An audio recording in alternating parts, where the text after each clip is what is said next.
Russia ও চীনের সঙ্গে সম্ভাব্য যেকোনো সামরিক সংঘাত মোকাবিলায় যুক্তরাষ্ট্রের প্রেসিডেন্টকে আরও বেশি বাস্তবসম্মত ও কার্যকর সিদ্ধান্ত নেওয়ার সুবিধা দিতে নিজেদের পারমাণবিক কৌশলে বড় ধরনের পরিবর্তন আনছে পেন্টাগন।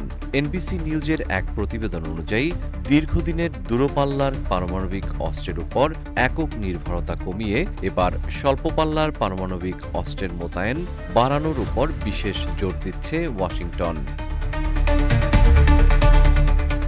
পেন্টাগনের নীতি বিষয়ক প্রধান এলব্রিস কলবির তদারকিতে প্রস্তুত করা এই কৌশলের মূল লক্ষ্য মার্কিন মিত্রদের সুরক্ষা নিশ্চিত করা এবং প্রতিপক্ষের বিরুদ্ধে প্রতিরোধ সক্ষমতা বহুগুণ বাড়ানো।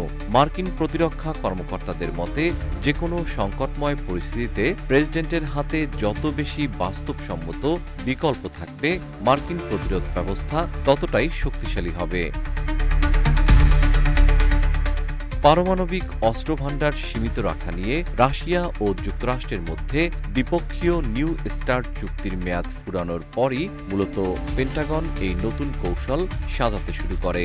2010 সালে স্বাক্ষরিত এই চুক্তির আওতায় ওয়াশিংটন ও মস্কো সর্বোচ্চ 1550টি কৌশলগত ওয়ারহেড এবং 700টি পারমাণবিক অস্ত্রবাহী ব্যবস্থা মোতায়েন করতে পারত।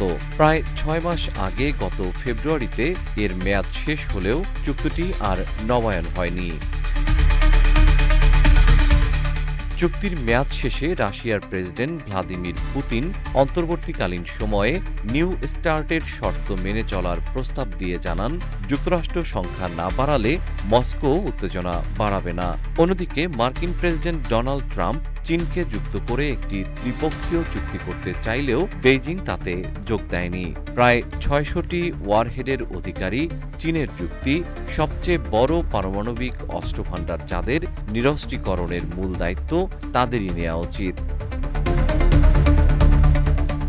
এরপর মস্কো শর্ত দেয়, নতুন কোনো চুক্তি হলে তাতে ফ্রান্স ও যুক্তরাজ্যের মতো ন্যাটো শক্তিগুলোকেও অন্তর্ভুক্ত করতে হবে।